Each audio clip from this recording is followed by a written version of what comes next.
Bismillahirrahmanirrahim. Assalamu alaikum, dear students. We are going to learn about the fundamentals of physics.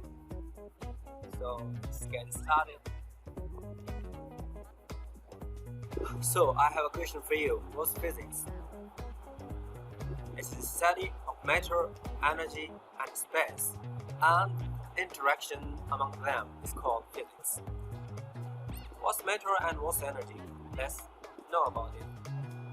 Matter is a thing that possesses the weight, occupies the space, and it has dimensions, just like a cube, or a ball, or a table. It occupies the space, it has volume, it has area. Alright, what about energy?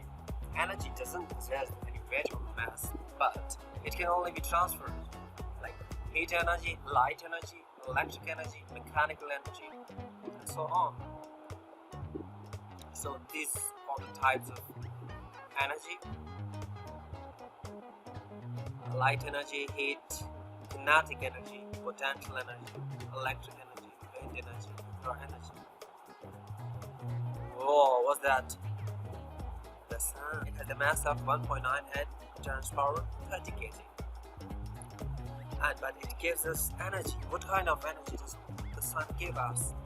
Heat energy and light energy. So, sun itself is a matter, but it gives us energy. Alright? So, that was an introductory video for students. Whoa, what's that? A treat for you. You must be starving. Enjoy your treat. A piece of cake. Remember, a piece of cake is a matter. Have a nice day.